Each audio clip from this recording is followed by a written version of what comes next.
उसके पीछे अंदर आई माया ने जल्दी से उन लड़कों को माही से दूर किया और माही को चादर से कवर कर दिया।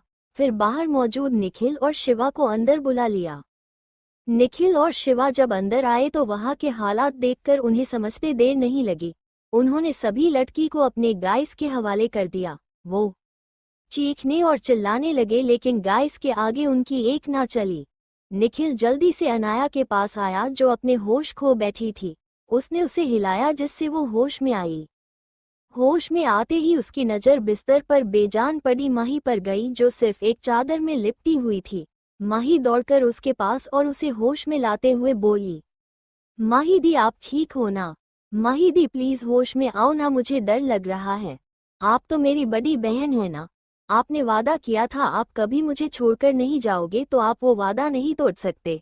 माही दी जल्दी से होश में आओ, देखो ऐसा मत करो वरना मैं रोने लगूंगी। रोते हुए अनाया माही को होश में लाने की कोशिश कर रही थी। वही उसकी ऐसी हालत देखकर सब हैरान थे। सबने हमेशा उसका दबंग रूप देखा है, उसे ऐसे टूटते हुए पहली बार देख रहे थे, लेकिन किसी में हिम्मत नहीं थी उसके पास जाकर उसे चुप कराने की। तभी वीरेन जो सबके जाने के बाद बेचैन था, उसे अनाया की फिक्र हो रही थी, इसलिए गार्ड से लोकेशन लेकर वहां पहुंचा। लेकिन उसने भी अनाया को ऐसी हालत में देखने की उम्मीद नहीं की थी। वो जल्दी से अनाया के पास पहुंचा और उसे गले लगा लिया। उसके गले लगते ही अनाया फूट फूट कर रोने लगी। अंकल देखिए ना माही दी को क्या हो गया, वो मुझे जवाब नहीं दे रही हैं। उन्हें बोलना बहुत पसंद है, वो कभी चुप नहीं रहती हैं, लेकिन देखो कैसे चुपचाप लेटी हैं, कहकर रोने लगी। वीरेन उसे शांत कराते हुए बोला, प्रिंसेस शांत हो जाओ बच्चा, वो बिल्कुल ठीक है, कुछ नहीं हुआ आपकी दी को, बस नशे की वजह से बेहोश है। हमें जल्दी उन्हें हॉस्पिटल लेकर जाना होना। वीरेन की बात सुनकर अनाया अपने होश में आई।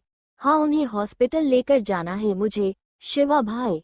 वो आगे कुछ कहती उससे पहले निखिल ने चादर को अच्छे से लपेटते हुए माही को अपनी गोद में उठा लिया और सीधा होटल के बाहर निकल गया। उसके पीछे बाकी सब भी बाहर आ गए। कुछ देर बाद लाइफ केयर हॉस्पिटल के कॉरिडोर में सब लोग खड़े थे और अंदर रूम में डॉक्टर माही का इलाज कर रहे थे। तभी वहां मेघा जी दौड़ते हुए आई और अनाया के गले लग गई। अनाया को इस वक्त एक माँ की जरूरत थी, क्योंकि आज जो हादसा उसने देखा उसके दिन पर गहरा असर कर सकता था। अनाया ने भी मेघा जी को टाइट पकड़ लिया। कुछ देर डॉक्टर जब बाहर आए तो अनाया जल्दी से उसके सामने खड़ी हो गई, जैसे पूछ रही हो कि माही ठीक है या नहीं। अपने सामने एक छोटी बच्ची को देखकर डॉक्टर परेशान हो गए। आखिर जो वो बताने वाले हैं वो उस बच्ची के आगे कैसे कहे। उन्होंने वीरेन की तरफ देखा जिसने अपनी पलकें झपकाकर बिना किसी डर और झिझक के अपनी बात कहने को कहा। पेशेंट को नशे की दवा दी गई है जिससे वो बेहोशी की हालत में है। शरीर पर मारने पीटने के भी निशान हैं। पेशेंट के साथ गलत करने की कोशिश की गई है लेकिन वो ठीक है, उनके साथ कुछ गलत नहीं हुआ, डॉक्टर ने कहा। डॉक्टर ने बहुत सोच समझकर सही शब्दों का इस्तेमाल करके अपनी बात कही, क्योंकि वो एक बच्ची के सामने ऐसी बातें नहीं कहना चाहती थी जो उसके दिल और दिमाग पर गहरा असर डाले। डॉक्टर से माही की हालत जान लेने के बाद अनाया को चैन पड़ा। उसे खुशी थी कि माही बिल्कुल ठीक थी, कुछ गलत नहीं हुआ उसके साथ। उसने सही समय पर माही को बचा लिया। उसके चेहरे पर सुकून देखकर बाकी सबके चेहरे पर भी सुकून आ गया, वरना सबके दिल में एक डर था कि माही की हालत देखकर वो खुद को कोई नुकसान ना पहुंचा दे। अनाया चाहे कितनी ही मैच्योर हो जाए लेकिन उनके लिए आखिर थी तो एक छोटी बच्ची ही। 13 अनाया की क्रूएलिटी। अब तक हमने पढ़ा कि अनाया माही को बचा लेती है, अब आगे। अनाया माही के साथ हॉस्पिटल में रुकना चाहती थी लेकिन माही पहले ही नशे में बेहोश थी और कल सुबह तक होश में आने वाली थी, इसलिए सबके समझाने पर सबके साथ आचार्य मेंशन निकल गई। मानिक हॉस्पिटल में ही था लेकिन निखिल भी उसके साथ रुक गया था। अनाया को इस बात की तसल्ली थी कि माही को नशे की दवा की वजह से कुछ याद नहीं होगा, और अगर कुछ याद रहा तो वो अपनी तरफ से कोई कहानी बनाकर उसे भटका सकते हैं, वरना अगर उसे कुछ याद रहता तो अनाया के लिए उसे संभालना काफी मुश्किल होता, क्योंकि बाकी सब तो उसके लिए अनजान थे और कल के हादसे के बाद वो शायद ही किसी अनजान पर भरोसा करती। अगले दिन माही डिस्चार्ज होकर अनाया के साथ आचार्य मेंशन आ गई थी। पिछले 1 साल की अपनी जर्नी को बताकर अनाया ने माही को अपने साथ रहने के लिए मना लिया। माही ने उसे पिछली रात के बारे में भी पूछा, जिसे अनाया ने ये बहाना बनाकर टाल दिया कि उसने गलती से ड्रिंक कर ली थी और नशे की वजह से बेहोश हो गई थी। माही ने उसकी बात मान ली क्योंकि कल रात का उसे कुछ भी याद नहीं था सिवाय इसके कि कल रात उसने आखिरी बार कोई ड्रिंक पी थी। माही अब बिल्कुल ठीक थी, उसे उस रात का भी कुछ याद नहीं था, इसलिए अनाया उसकी तरफ से निश्चित थी। लेकिन एक चीज अभी भी बाकी थी जो उसे करनी थी, और वो थी माही के गुनहगारों को सजा देना। और वो अपने हाथों से उन्हें सजा देना चाहती थी, इसलिए उन्हें बस कैद करके रखा था। जंगल के बीचों बीच एक हवेली जिसे काले रंग में रंगा गया था, जो दिन के उजाले में जितनी डरावनी थी उससे कई ज्यादा रात में थी। वहां से कई लोगों के चीखने चिल्लाने की आवाजें आ रही थी, लेकिन वहां मौजूद किसी को भी इससे फर्क नहीं पड़ रहा था। एक शख्सियत सिर से पैर तक काले लिबास पहने खड़ा था। उसके आगे 6-7 लड़के जमीन पर अधमरी हालत में पड़े थे। वो शख्स अपने हाथ में नुकीला चाबुक लिए उन लड़कों पर बरसा रहा था, जिससे वो बहुत बुरी तरह चीख रहे थे, लेकिन वो शख्स बिना किसी रहम के उन्हें मारे जा रहा था। तभी एक शख्स उस शख्स के पीछे से आकर उसे रोकते हुए बोला, प्रिंसेस, सजा ऐसी दो जिससे हमारी एनर्जी कम ना हो लेकिन सामने वाले की रूह कांप जाए। ये दोनों शख्स और कोई नहीं, अनाया और वीरेन थे, जो माही के गुनहगारों को सजा देने आए थे। जानती हूँ अंकल, लेकिन सजा से पहले जो गुस्सा मेरे मन में भरा हुआ है इन लोगों के लिए, वो भी तो कम होना चाहिए ना। लेकिन इनकी सजा इतनी कम नहीं होगी। मानिक अंकल से मेडिकल ट्रेनिंग तो ले ली मैंने, लेकिन अभी तक किसी का ऑपरेशन नहीं किया। फिर हमारे पेट्स भी तो भूखे हैं, काफी वक्त से उन्हें भी इंसानी गोश्त नसीब नहीं हुआ। वो ये सब बिना भाव के कहती हैं।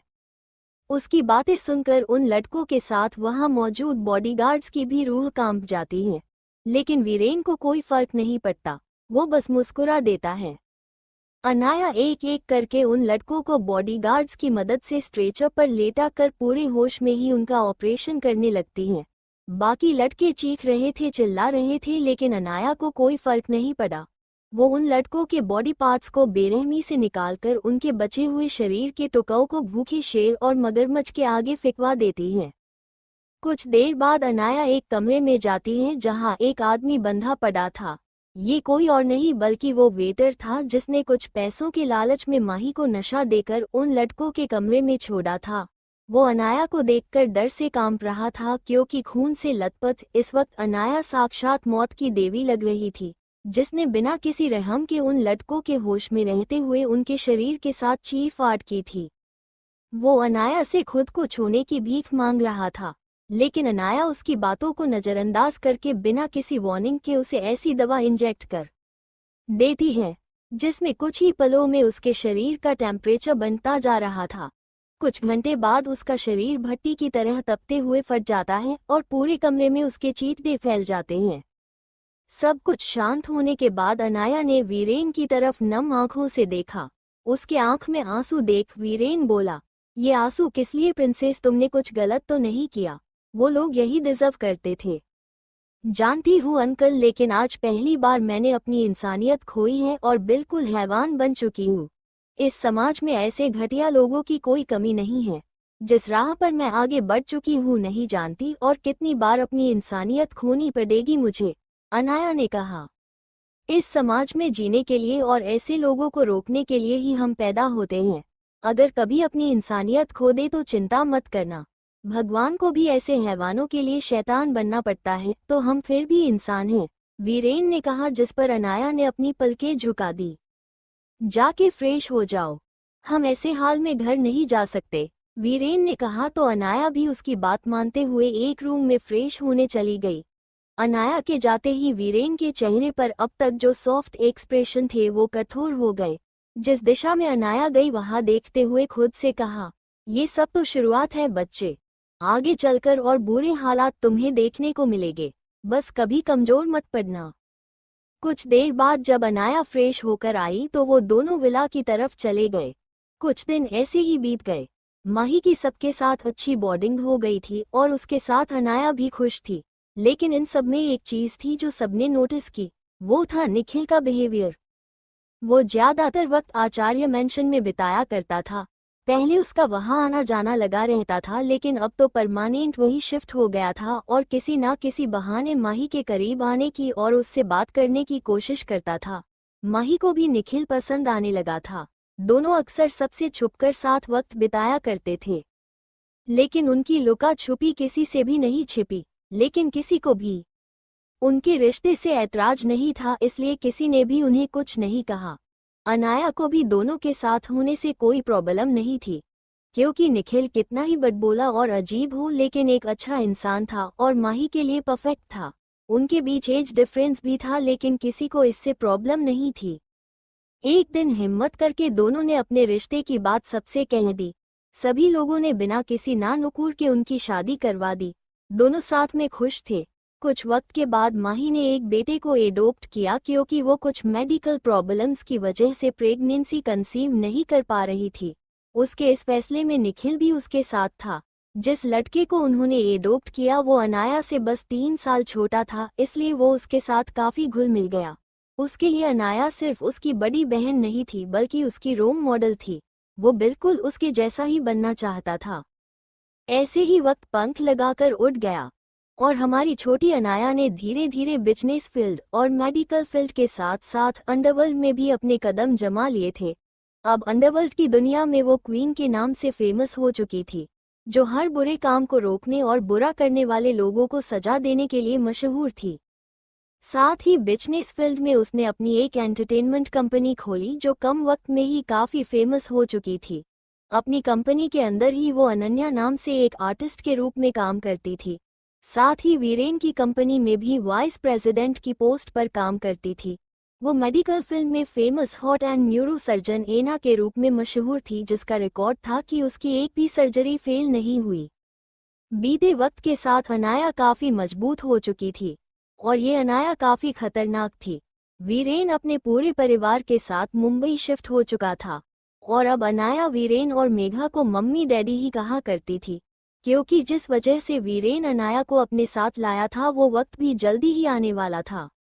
आखिरी फैसला उनके बेटे के आने के बाद होना था, लेकिन वो अनाया को खोना नहीं चाहते थे। अगर उनका बेटा इस रिश्ते से इनकार करता तब भी वे उनकी बेटी रहती।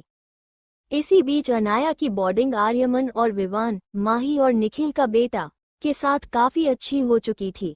अनाया आर्यमन के लिए उसकी बेस्ट फ्रेंड और विवान के लिए उसकी बड़ी बहन थी। वो दोनों ही अनाया की हर बात मानते थे, साथ ही उसे परेशान भी खूब परेशान करते, लेकिन फिर अनाया से उन्हें सजा भी मिलती थी। ऐसे ही हंसी खुशी में कई साल बीत गए। 8 साल बाद अब तक हमने पढ़ा कि अनाया माही के गुनहगारों को सजा देती है। अब आगे। हेलो दोस्तों, इस वक्त मैं मौजूद हूँ लंदन की एक फेमस आर्ट गैलरी के सामने, जहाँ दुनिया भर के फेमस पेंटर्स की पेंटिंग्स की एग्जीबिशन लगी हुई है, जहाँ पर अलग अलग देशों के लोग इन्हें देखने आ रहे हैं। और हर बार की तरह एक पेंटर का नाम सबकी जुबान पर पहले नंबर पर है। ये मशहूर पेंटर है मिस नाया, जो अपनी मिस्टीरियस पहचान की वजह से भी काफ़ी फेमस है। इन्हें आज तक किसी ने नहीं देखा, लेकिन इनकी पेंटिंग्स हर एग्जीबिशन की जान कही जाती हैं। हमें सूत्रों से खबर मिली है कि इस साल मिस नाया को क्वीन ऑफ इंग्लैंड के द्वारा सम्मानित किया जाएगा। पूरी दुनिया के हर टीवी चैनल पर ये न्यूज़ सुबह से चल रही थी। हर कोई उस मिस्टीरियस पेंटर नाया की पहचान जानने को उत्सुक था। कई लोगों की इंस्पिरेशन थी ये पेंटर, लेकिन इसकी असली पहचान कोई नहीं जानता था। जहां पूरी दुनिया में जिस नाम की धूम मची हुई थी, वो नाम सबसे दूर अपने लैपटॉप में बिजी था। मुंबई के एक फ्लैट के एक रूम में एक लड़की तेजी से अपने लैपटॉप पर कुछ टाइप कर रही थी। लैपटॉप पर कुछ अलग अलग कोडिंग लेटर शो हो रहे थे। तभी किसी ने उसके कमरे के दरवाजे को नॉक किया, जिससे उसकी लैपटॉप पर चलती अंगुलियां कुछ पल को रुकी, लेकिन फिर से चलने लगी। तभी धाम की आवाज के साथ दरवाजा खुला और एक शख्स दौड़ता हुआ अंदर आया। लिटिल फेरी, तुम ठीक तो हो? मैं कब से दरवाजा नॉक कर रहा था, तुमने खोला नहीं। जी हाँ, ये दोनों हमारे अनाया और आर्यमन हैं। अनाया ने अपनी नजरें उठाए बिना कहा, आर्य, हमने आपसे कितनी बार कहा है, जब हम काम में बिजी हूँ हमें डिस्टर्ब मत किया कीजिए। यार फेरी, एक तो तुम मुझे ये बताओ कि आखिर ऐसा कौन सा वक्त है जब तुम बिजी नहीं होती। तुम्हें पता है मैं भी बहुत बिजी था, लेकिन सिर्फ और सिर्फ तुमसे मिलने के लिए टाइम निकाल कर आया हूँ और तुम मुझे ऐसे बोल रही हो। आर्यमन ने चिढ़ते हुए कहा। अनाया ने अपनी गहरी नजरें उठाकर उसे देखा जैसे पूछ रही हो, क्या सच में? जिस पर आर्यमन चिढ़ गया और बोला, लिटिल फेरी भले तुम्हें मुझ पर यकीन ना हो लेकिन यही सच है। पिछले 8 साल से तुम्हारे साथ तुम्हारे हर काम में तुम्हारी परछाई बनकर मदद कर रहा हूँ। जितना तुम बिजी हो मैं भी उतना ही बिजी हूँ, कहकर गर्व से अपना सिर ऊपर उठा लिया। अनाया ने उसे कोई जवाब नहीं दिया बल्कि उससे पूछा, विवान आ गया? नहीं, उसकी शूटिंग आज खत्म हुई है इसलिए कल आएगा। वैसे फेरी, आर्यमन ने अपनी बात पूरी भी नहीं की थी कि अनाया बोली, आर्य हम बच्चे नहीं रहे तो क्या तुम अपनी परिपो वाली कहानी से बाहर आओगे? बिल्कुल नहीं, तुम पहले भी मेरी फेरी थी, अभी भी हो और हमेशा रहोगी। वैसे भी तुम अब पहले से भी ज्यादा खूबसूरत हो गई हो। तुम्हारे आगे रियल परिया भी फेल है, इसलिए मैं तो हमेशा तुम्हें इसी नाम से बुलाएगा। वैसे भी यही नाम सूट करता है तुम्हें, आर्यमन में कहा।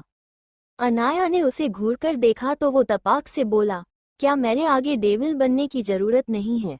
मैं जानता हूँ कि तुम्हारा दिल आज भी प्योर है, इसलिए तुम पूरी दुनिया के लिए डेविल बन सकती हो, लेकिन मेरे लिए तो मेरी लिटिल फेरी ही रहोगी।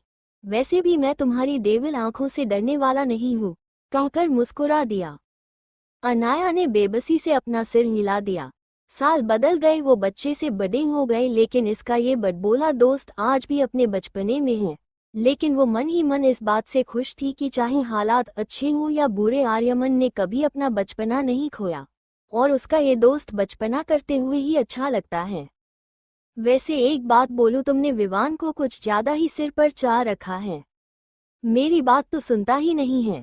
मैंने कहा उससे मेरे लिए अमेरिकन चॉकलेट लाना, लेकिन उसने बिल्कुल मना कर दिया और अब तो मुझे ऐसा लगने लगा है कि वो कभी मुझे सीरियसली लेता ही नहीं है। ऐसे ही विवान की बुराइयां करते हुए आर्यमन 2 घंटे निकाल देता है लेकिन रुकने का नाम ही नहीं लेता। तभी अपार्टमेंट की बेल बजती है तो वो बड़बड़ाते हुए दरवाजा खोलने जाता है। कुछ देर बाद अनाया का ध्यान अभी भी लैपटॉप में था, तभी उसे अपने सिर पर किसी का हाथ महसूस होता है। वो अपनी नजरें उठाकर देखती है तो सामने मेघा खड़ी थी जो उसके सिर पर प्यार से हाथ फेर रही थी और उनके बाजू में वीरेन खड़े मुस्कुरा रहे थे। अनाया जल्दी से अपनी जगह खड़ी होती है और दोनों के पैर छूकर दोनों को एक साथ गले लगा लेती हैं। वो दोनों भी अनाया के गले लग जाते हैं। मम्मी डैडी आप दोनों यहाँ अचानक? अनाया ने पूछा। हमें हमारी बेटी की याद आ रही थी इसलिए मिलने चले आए। वैसे भी जब से आप इस अपार्टमेंट में शिफ्ट हुई हैं हमें तो भूल ही चुकी हैं। बिना काम के तो मिलने भी नहीं आती, मेघा ने हल्की नाराजगी से कहा। प्रिंसेस, आपकी मॉम बहुत नाराज है आपसे क्योंकि आप अपना घर छोड़कर यहाँ इस अपार्टमेंट में रहने आ गई हैं, इसलिए आए दिन आपकी नाराजगी हम पर निकलती है। अब आपको मनाने में बहुत मेहनत करनी पड़ेगी, वीरेन ने कहा। दोनों की बात सुनकर अनाया मुस्कुरा दी। उसने मेघा के दोनों हाथों को पकड़ते हुए कहा, मम्मी आप जानती हैं ना, अब हम बड़े हो चुके हैं और इसी के साथ बड़ी हैं हमारी जिम्मेदारियां, जिस वजह से हम बिजी हो जाते हैं और ऐसा बिल्कुल भी नहीं हो सकता कि हम आपको भूल जाएं। फिर उसकी गोद में सिर रखकर बोली, बस हम कुछ वक्त सुकून से अकेले बिताना चाहते थे। हमारा सपना था खुद के घर का, इसलिए तो ये अपार्टमेंट खरीदा है, वरना हमारी खुशी तो आपके पास ही है, कहकर मेघा को देखती है जो नम आंखों से उसे ही देख रही थी। उसके आंसू पोंछते हुए अनाया बोली, हमें अकेले रहना पसंद है और ये बात आप भी जानती हैं, तो फिर ये आंसू क्यों? ऐसा तो नहीं है हमने आपको छोड़ दिया हो। खबरदार जो दोबारा हमें छोड़ने की बात की तो, मेघा हल्की नाराजगी से बोली। भला हम आपको कैसे छोड़ सकते हैं? आप लोग ही तो हमारा परिवार हैं। हम चाहकर भी आपको नहीं छोड़ सकते और ना कभी छोड़ेंगे, मेघा की बात पर अनाया ने मुस्कुराते हुए कहा। मेघा ने आगे बढ़कर उसके फोरहेड को चूम लिया। माहौल थोड़ा इमोशनल होते देख वीरेन ने हल्का खांसते हुए अनाया से पूछा, आप लंदन क्यों नहीं गई? हर कोई पेंटर नाया से मिलना चाहता है और आप हो कि अपनी पहचान छुपाए बैठी हैं। हर साल की तरह माही को भेज दिया वहाँ। मैं पूछ सकता हूँ क्यों आप खुद को छुपाए बैठी हैं? ऐसा तो है नहीं कि आपकी पहचान सामने आने से कोई खतरा हो। ऐसी बात नहीं है डैडी, बस मुझे लाइमलाइट में नहीं आना, मैं बस सुकून से रहना चाहती हूँ, अनाया ने कहा। प्रिंसेस, ये आपकी काबिलियत है जिसके दम पर आप यहाँ पहुँची हैं। आप आइडल हैं लोगों की, इसलिए वो आपसे मिलना चाहते हैं। ऐसा करना कुछ गलत तो नहीं, वीरेन ने कहा। जानती हूँ डैडी, लेकिन मुझे ये सब नहीं चाहिए। पेंटिंग मैंने अपने शौक के लिए शुरू की थी, लेकिन एक वक्त बाद पैसा कमाने का जरिया बन गई। लेकिन आज मैं पेंटिंग अपनी खुशी के लिए करती हूँ, ना कि लोगों के लिए। भले ही कितने चाहने वाले मिल जाए, लेकिन ये बस कुछ पल का छलावा है और मैं भ्रम की दुनिया में नहीं जीना चाहती। अनाया ने अपने पिछले जन्म के एक्सपीरियंस से कहा। पिछले जन्म में भी वो काफी सक्सेसफुल थी, फिर चाहे पेंटिंग हो या एक्टिंग। लाखों करोड़ों फैन थे उसके, लेकिन जिंदगी के आखिरी पलों में बिल्कुल अकेली थी। उसके चाहने वाले उससे नफरत करते थे, उसे घिन से देखते थे। ये सब सोचते हुए अनाया के दिल में हल्का दर्द उठा। तो क्या आप कभी सामने नहीं आओगी? मेघा ने पूछा। ओही ना मम्मी, जरूर आऊंगी, लेकिन आखिरी बार। मैंने सोच लिया है, अब मैं पेंटिंग करियर से संन्यास ले लूंगी। बहुत कुछ है मेरे करने को, अनाया ने कहा। क्या आप पेंटिंग करना छोड़ना चाहते हो? मेघा ने आश्चर्य से पूछा। नहीं मम्मी, पेंटिंग तो मेरा सुकून है, उसे कैसे छोड़ दूं? लेकिन अब मैं पेंटिंग सिर्फ अपने लिए करूंगी, अपनों के लिए करूंगी, गैरों के नहीं, अनाया से कहा। जैसी आपकी मर्जी, हम आपके हर फैसले में साथ हैं। वैसे हम आपको ये कहने आए थे कि अब जल्द से जल्द आपको आचार्य मेंशन शिफ्ट हो जाना चाहिए। वो जल्दी ही यहाँ आने वाला है। उसके आने के बाद हम आप दोनों पर आगे का फैसला छोड़ देंगे। वीरेन ने उसके सिर पर हाथ रखते हुए कहा। अनाया ने भी अपनी पलकें झपका दी। वीरेन और मेघा वापस चले गए, लेकिन उन्होंने एक बार भी आर्यमन की तरफ नहीं देखा, जो अपना मुंह फुलाए कब से हॉल में बैठा था। वो अनाया से मिलने और उसके साथ समय बिताने अपने बिजी शेड्यूल से वक्त निकाल कर आया था, लेकिन उसके मम्मी डैडी ने आकर सारा प्लान खराब कर दिया। वहीं दूसरी तरफ अनाया वीरेन और मेघा के जाने के बाद खिड़की से आसमान को देखते हुए वीरेन की आखिरी बात के बारे में सोचने लगी। वो कभी नहीं मिली उस इंसान से, लेकिन फिर भी उसकी लाइफ का हिस्सा बन गया। भले ही उसके मन में उसके लिए कोई फीलिंग्स नहीं थी, लेकिन एक जवाब तो वो भी चाहती थी। क्या सच में वो इस रिश्ते को मानेगा या सब कुछ बदल जाएगा? लेकिन कोई जवाब नहीं था उसके पास। अब मुझे भी तुम्हारे आने का इंतजार रहेगा मिस्टर अजनबी, अनाया ने अपने मन में सोचा। सही कहा, वो अजनबी ही था उसके लिए, जिससे वो कभी नहीं मिली, लेकिन फिर भी उसकी लाइफ में मौजूद है। 15 आयुष्मान आचार्य। अब तक हमने पढ़ा अनाया की जिंदगी में 8 साल का लीप आता है। अब आगे। Sydney, Australia. रात के 11 बजे समुद्र के बीचों बीच एक शीप चल रही थी। शीप के अंदर बहुत शांति थी, जिसमें लहरों की आवाजें साफ सुनाई पड़ रही थी। शीप के अंदर हर जगह बॉडीगार्ड्स खड़े थे। तभी एक दिल दहला देने वाली चीख उस माहौल में गूंज पड़ती है। साथ ही एक तेज दहाड़ सुनाई पड़ती है। कुछ देर बाद फिर सन्नाटा पसर जाता है। एक शख्स शीप की रेलिंग से टिककर खड़ा था और गहरे समुद्र को देख रहा था। ये है हमारी कहानी के हीरो आयुष्मान आचार्य। 6 फीट लंबा गठीला बदन, काले गहरे बाल, गोरा रंग और चीते सी तेज नीली आंखें। देखने में इतना हैंडसम, बिल्कुल green god. White shirt, black pant पहने, एक हाथ में रुद्राक्ष का ब्रेसलेट और गर्दन पर चील का टैटू और चेहरे पर एक कातिलाना स्माइल। आयुष्मान की नजरें समुद्र की लहरों पर ही थी, तभी पीछे से एक और शख्स आकर उसके बाजू में खड़ा हो जाता है।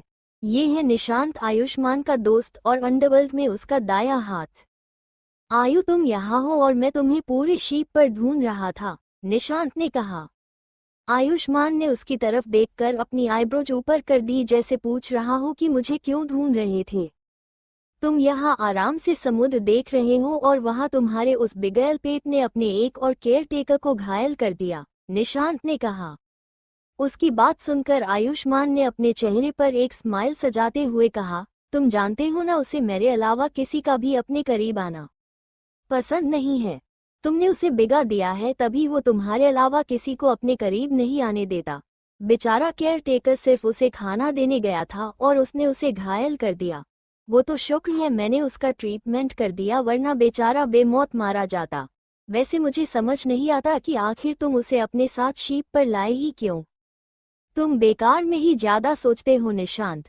भले ही काल काफी रूड है, लेकिन बिना मतलब वो किसी को चोट नहीं पहुंचाता। वैसे भी उसके केयर टेकर को बदलने की जरूरत है, आयुष्मान ने मुस्कुराते हुए कहा। मतलब, निशांत ने कंफ्यूज से पूछा। तुम्हें जल्दी पता चल जाएगा और शैडो को खाना देने की जरूरत नहीं है।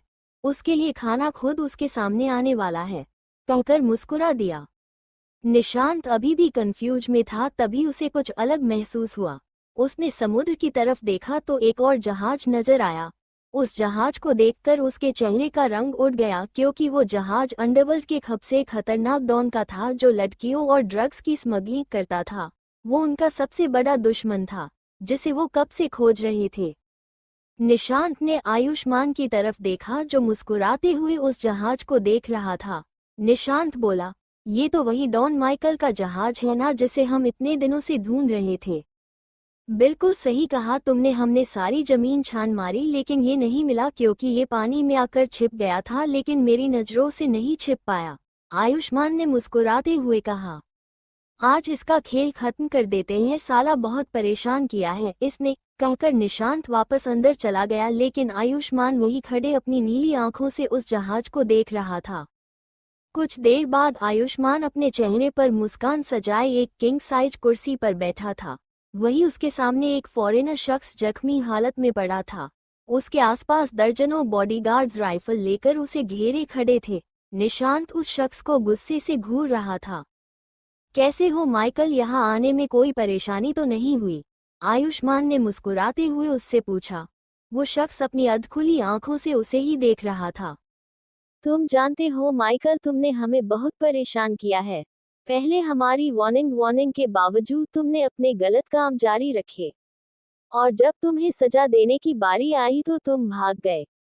कितनी मुश्किल से तुम्हें पका है, मालूम है तुम्हें? आयुष्मान ने शांत भाव से कहा। वो शख्स सिर्फ उसकी बातें ही सुन रहा था, लेकिन उसमें बोलने की हिम्मत नहीं थी, क्योंकि पहले ही वो अधमरी हालत में पड़ा था। वैसे तुम जानते हो ना, मुझे मेरी नाफरमानी करने वाले लोग बिल्कुल पसंद नहीं, तो भी तुम मेरे खिलाफ चले गए। लेकिन कोई बात नहीं, आज तुम्हें इस गलती की सजा जरूर मिलेगी। पर चिंता मत करो, मैं तुम्हें मारूंगा नहीं, वरना मुझे पाप चढ़ेगा, आयुष्मान ने कहा। लेकिन मेरे शैडो को बहुत भूख लगी है। फ्रेश गोश्त की चाहत में उसने खाना नहीं खाया। आज वो भी तुम्हारा इंतजार कर रहा था, उसने मुस्कुराते हुए कहा। उसकी बातें सुनकर माइकल की आंखों में खौफ छा गया।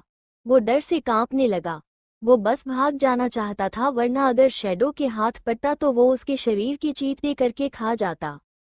वही उसकी बात सुनकर निशांत को हैरानी नहीं हुई, क्योंकि आयुष्मान दुनिया की नजरी में शांत रहने वाला इंसान, अंधेरी दुनिया में राज करने वाला हैवान था। वो कभी किसी को अपने हाथों से नहीं मारता था, लेकिन अपने दुश्मनों को बड़ी बेरहमी से मौत देता था। उसकी चेहरे की मुस्कान देखने में जितनी खूबसूरत थी उतनी ही खतरनाक थी, जिसका मतलब होता है सिर्फ मौत। इसलिए अंडरवर्ल्ड की दुनिया में उसे डेविल आचार्य ऑफ दी के नाम से जाना जाता है। वो एक साइको था। आयुष्मान की बात पूरी होते ही वहां एक तेज दहाड़ सुनाई पड़ती है, जिससे दिल कांप उठते हैं। माइकल ये दहाड़ सुनकर कांप जाता है। वो नजरें उठाकर देखता है तो डीए के पीछे से एक ब्लैक पैंथर अपनी लाल खून सी गहरी आंखों से घुरते हुए आयुष्मान के पास आकर बैठ जाता है। आयुष्मान शैडो के सिर पर प्यार से हाथ फेरते हुए प्यार से बोला, शैडो, मैंने अपना प्रोमिस पूरा किया। देखो सामने तुम्हारे लिए बिल्कुल फ्रेश गोश्त है और जिंदा भी। तुम्हें मजा आएगा। Enjoy your meal. आयुष्मान की बात सुनकर बिना किसी वार्निंग के शैडो माइकल पर झपट पड़ा।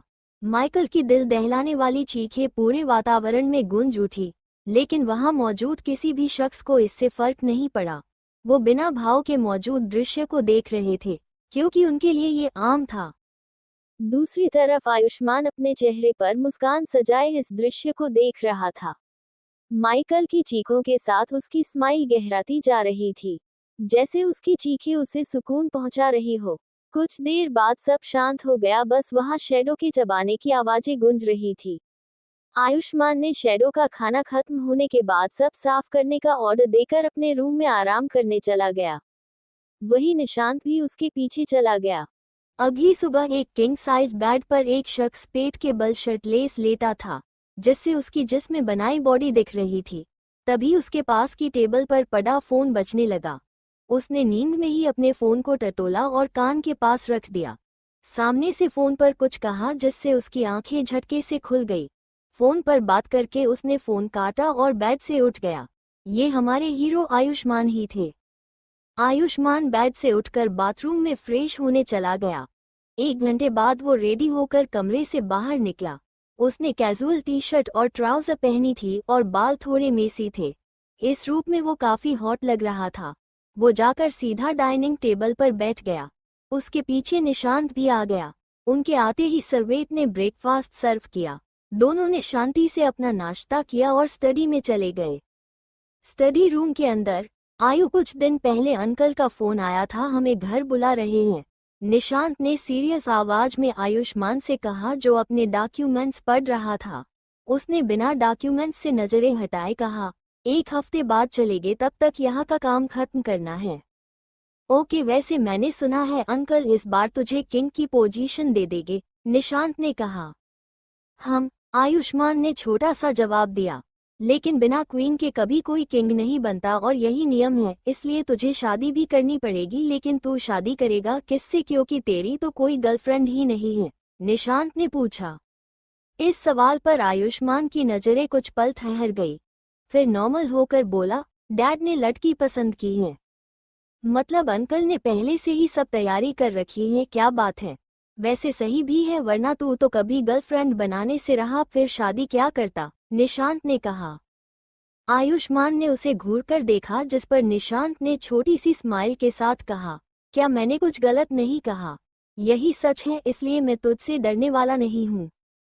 उसकी बात सुनकर आयुष्मान के चेहरे पर गहरी स्माइल आ गई और वो बोला, लेकिन मैं तुझे डराना चाहता हूँ, कहकर तेज आवाज में शैडो को आवाज दी, जो कुछ ही पल में उसके पास आ गया। निशांत, जो उसकी बात सुनकर कंफ्यूज था, शैडो को देखकर सब समझ गया। वो जल्दी से उठकर स्टडी रूम से बाहर भागने लगा, लेकिन शैडो उससे ज्यादा तेज था। उसने निशांत के ऊपर जंप लगा दी। अब आलम यह था कि निशांत अपनी रोनी सूरत बनाकर जमीन पर पड़ा था और शैडो उसके ऊपर बैठा था।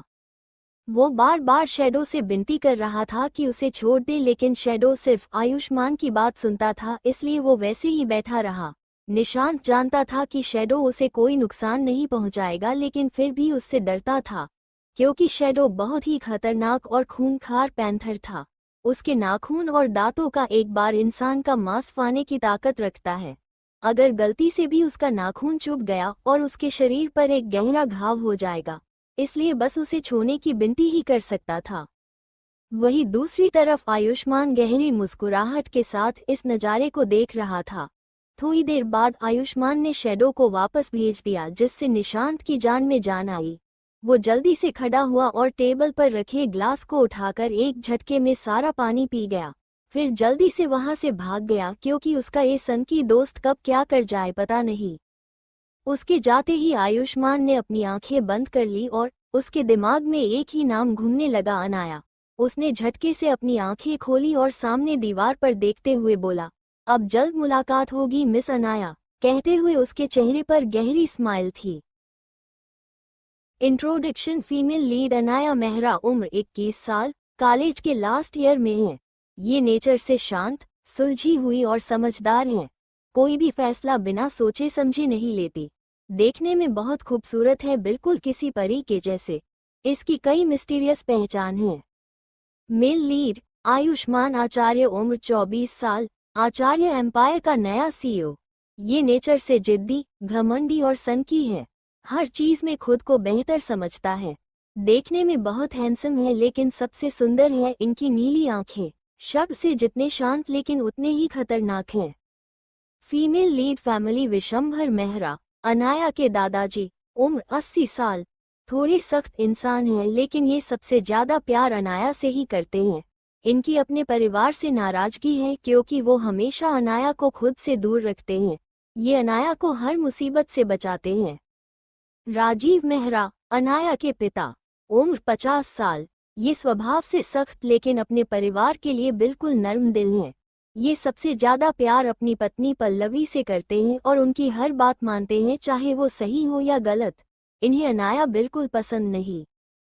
पल्लवी मेहरा, अनाया की माँ, उम्र 48 साल, ये स्वभाव से जिद्दी है। जिसे पसंद करे उसके लिए कुछ भी कर सकती हैं।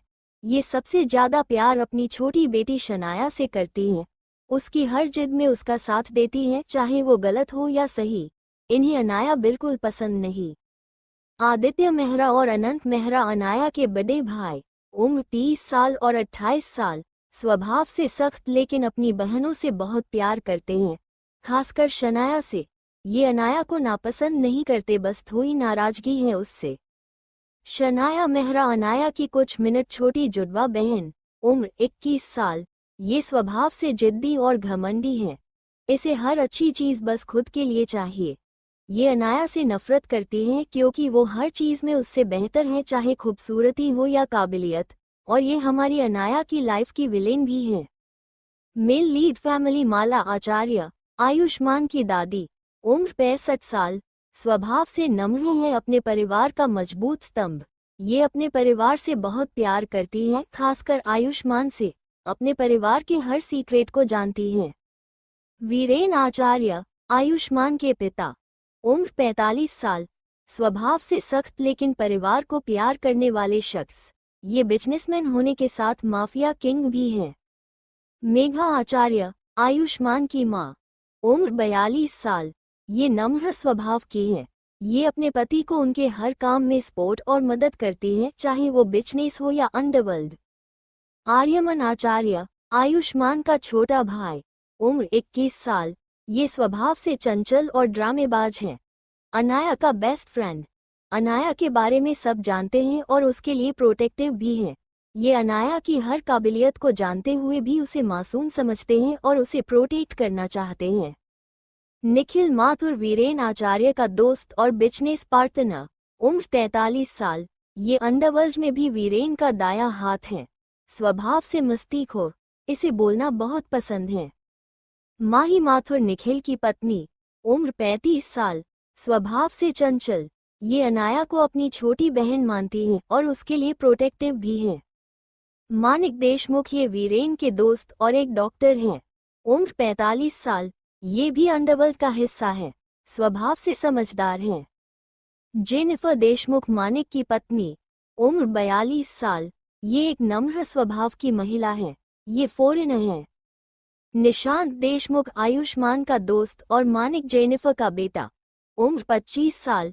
ये भी डॉक्टर है और आयुष्मान के साथ अंडरवर्ल्ड का हिस्सा भी।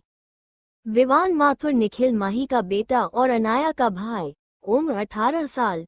ये भी अपनी मां माही की तरह अनाया के लिए काफी पजेसिव हैं। 16 आयुष्मान की घर वापसी। अब तक हमने पढ़ा कि हमारे हीरो आयुष्मान आचार्य की एंट्री हुई है। अब आगे। मुंबई, इंडिया, रात 10 बजे। वीरेन का रूम। वीरेन सोफे पर बैठा अपने लैपटॉप पर कुछ काम कर रहा था और वहीं मेघा बेड पर हाथों में बुक पकड़े बैठी हुई थी।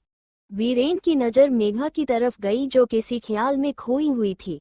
उसने अपना लैपटॉप साइड रखा और बेड पर मेघा के पास जाकर बैठ गया। अपनी सोच में गुम मेघा को पता नहीं चला कि कब वीरेन उसके पास आकर बैठ गया। अगले पल अपने कंधे पर एक हाथ महसूस कर वो होश में आई। वीर, आप कब आए? मेघा ने चौंक कर पूछा। जब आप किसी ख्याल में खोई हुई थी। वैसे है कौन वो बदमाश शख्स जिसके ख्यालों में आप खोई हुई थी, वो भी मेरे सामने? वीरेन ने शरारत से पूछा। मेघा ने अपनी आंखें सिकुड़ते हुए कहा, मतलब क्या है आपका? मतलब साफ है, जिसके पास इतना हॉट और हैंडसम हस्बैंड हो उसका ध्यान अपने हस्बैंड पर ना होकर किसी और पर कैसे जा सकता है? वीरेन ने कहा।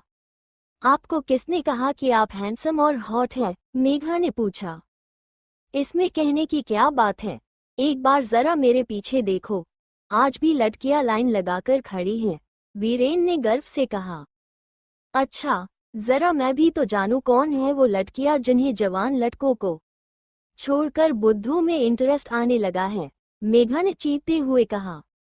बुड्ढा? यार तुम मुझे बुड्ढा कैसे कह सकती हो? माना हमारी उम्र हो गई है लेकिन आज भी जवानों जैसी ताकत है मुझ में, चाहो तो आजमा कर देख लो। वीरेन चीखते हुए बोला। कोई जरूरत नहीं है मुझे कुछ भी आजमाने की। वैसे भी मैं यहाँ परेशान हूँ और एक आप है जिसे कुछ पड़ी ही नहीं है। मेघा ने गुस्से में चीखते हुए कहा। मेघा का गुस्सा देखकर वीरेन हैरान रह गया। मेघा उसके चिढ़ाने से ऐसे कभी गुस्सा नहीं होती थी, फिर आज उसने मेघा का हाथ पकड़ा और थोड़ा गंभीर होकर पूछा, क्या बात है जान? ऐसी कौन सी बात है जिससे आप इतना परेशान हो गई? जब से हम प्रिंसेस से मिलकर आए हैं तब से आप कहीं खोई हुई सी हो। वीरेन की बात सुनकर मेघा की आंखों में नमी छा गई। वो वीरेन के गले लग गई और बोली, वीर, मुझे आयु की बहुत याद आ रही है। 12 साल बीत गए उसे घर छोड़े, एक बार भी हमसे मिलने नहीं आया।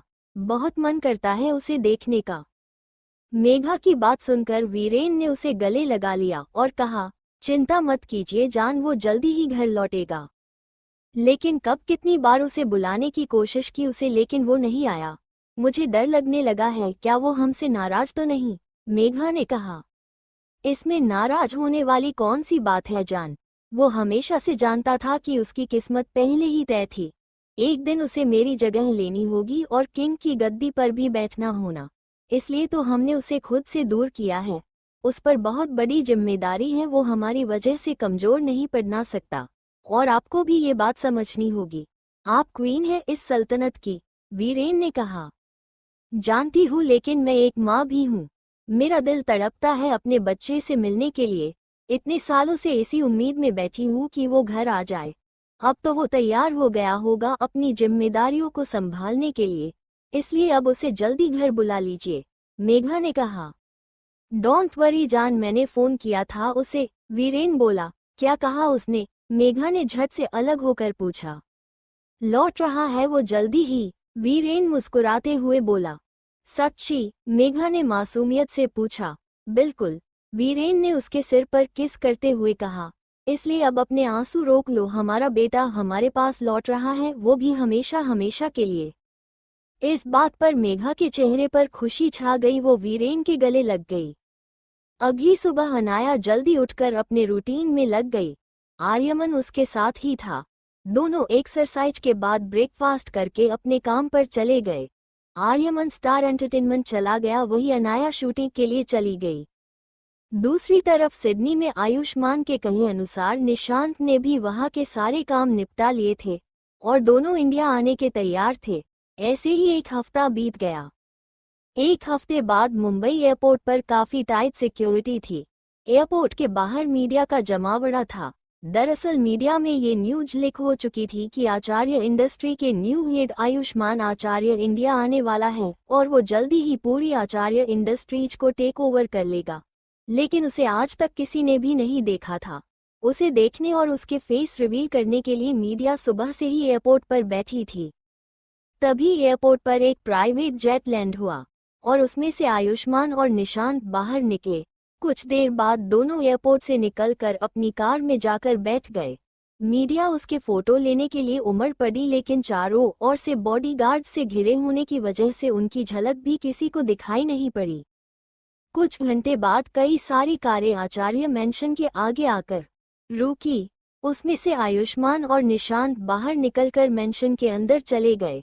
दोनों अंदर कदम रखते कि एक तेज और दमदार आवाज ने उन्हें वहीं रोक लिया। उन्होंने सामने देखा, मालाजी दरवाजे पर खड़ी मुस्कुरा रही थी। उसके साथ ही वीरेन, मेघा, निखिल, माही और मानिक जेनिफर भी उन्हें मुस्कुराते देख रहे थे। उन्हें देखकर उन दोनों के चेहरे पर भी मुस्कान आ गई।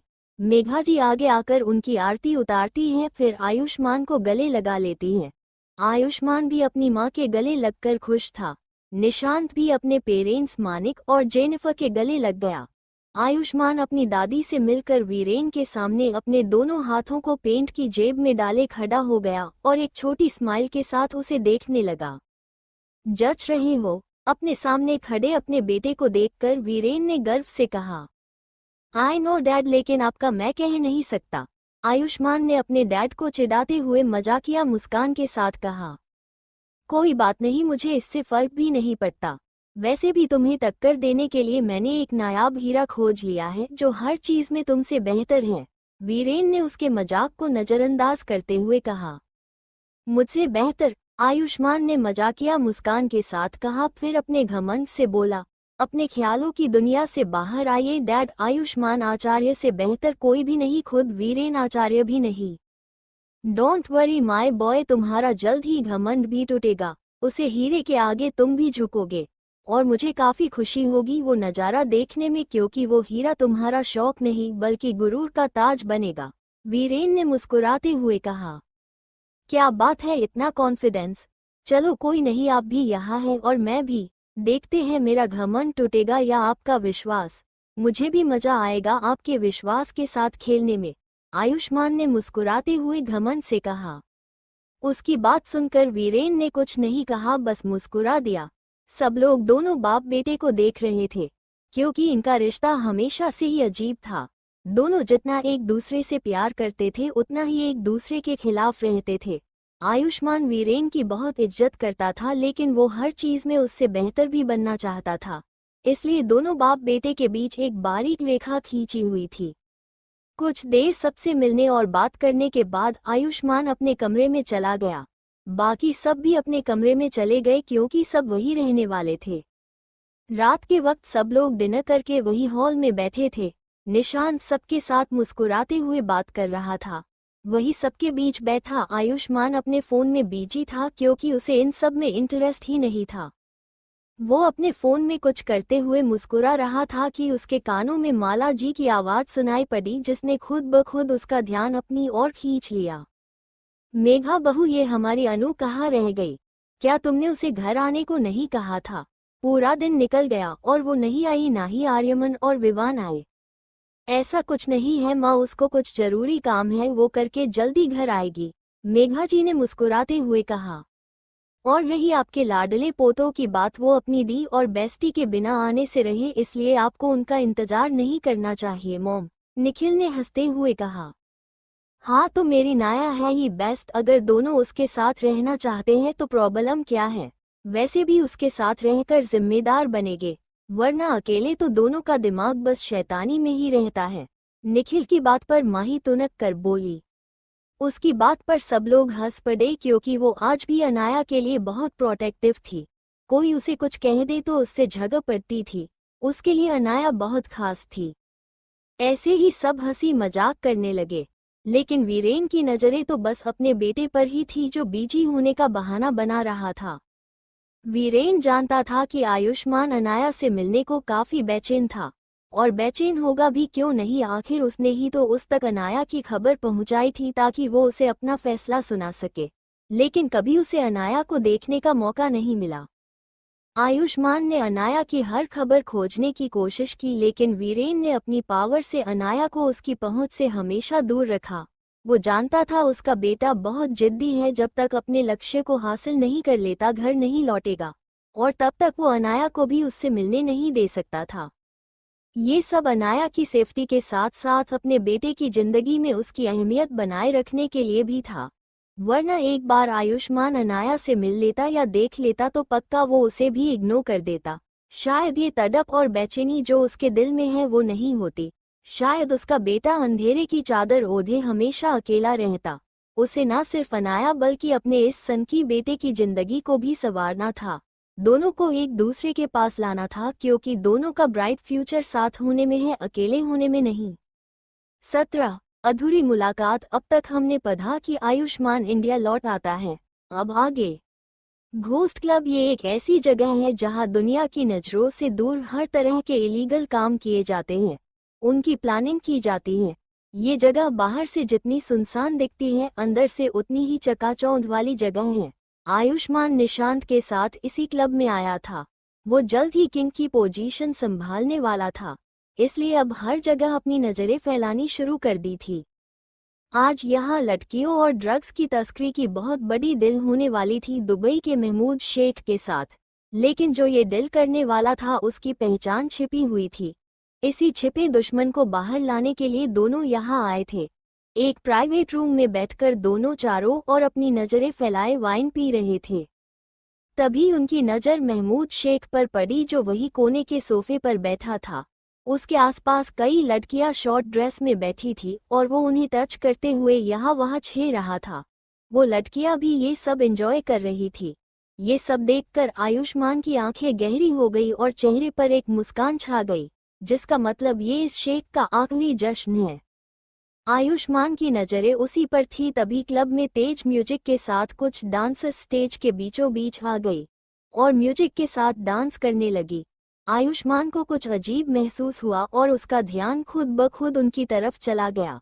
आयुष्मान की नजरें सब डांसर्स के बीच खड़ी एक डांसर की तरफ चला गया, जो उसकी तरफ पीठ करके डांस कर रही थी। म्यूजिक जैसे ही वो पलटी आयुष्मान की नजरें उसके चेहरे पर ही थम गई। चेहरे पर मास्क लगाए वो डांसर बड़ी अदा के साथ डांस कर रही थी।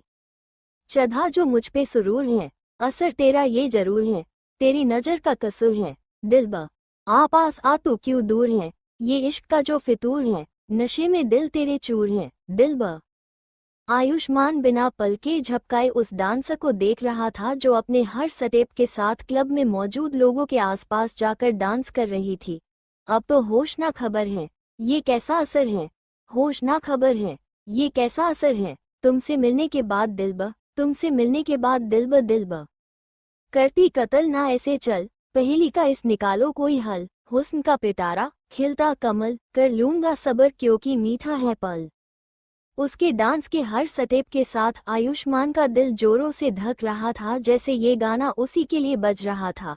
ऐसा पहली बार था कि आयुष्मान अपनी मर्जी के खिलाफ किसी लड़की को घूरे जा रहा था।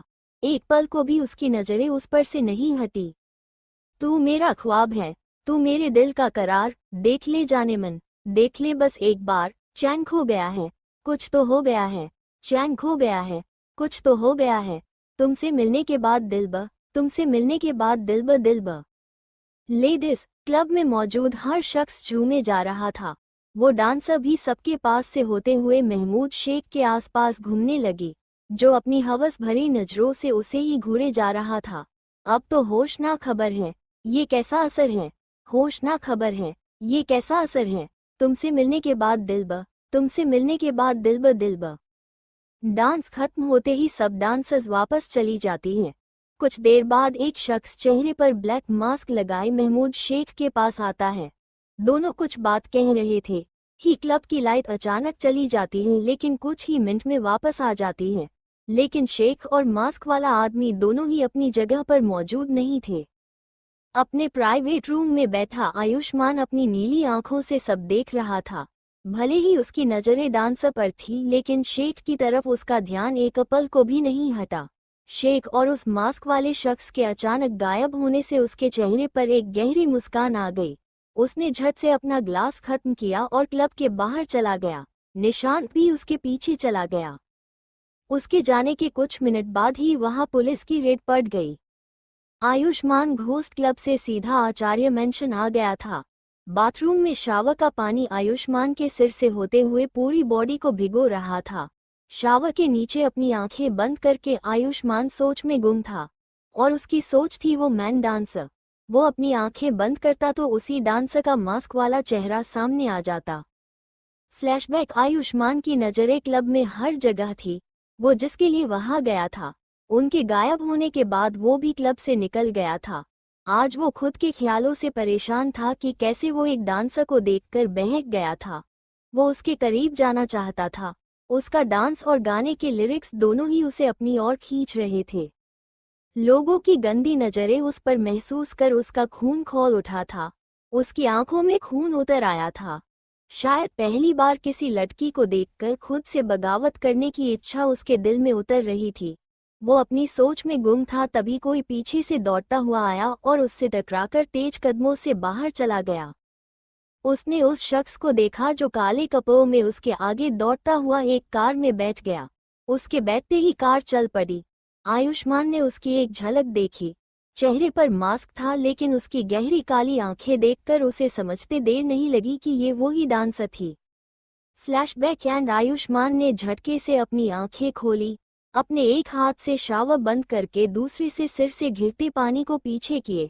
मैंने जो देखा उससे ये तो कंफर्म है कि तुम कोई डांसर नहीं हो, और शायद तुम्हारे वहां होने का मकसद भी वही था जो मेरा था। तो आखिर तुम हो कौन? आयुष्मान ने वहां पड़ा बाथरोब उठाकर पहन लिया और अपने बेड पर आकर पीठ के बल आधा लेट गया। सिली की तरफ देखकर बोला, मैं नहीं जानता तुम कौन हो, क्या हो, लेकिन आज पहली बात किसी की वजह से मेरे दिल और दिमाग ने मेरे खिलाफ बगावत की है, तो इसकी सजा तुम्हें जरूर मिलेगी, कहकर उसके चेहरे पर एक गहरी स्माइल आ गई।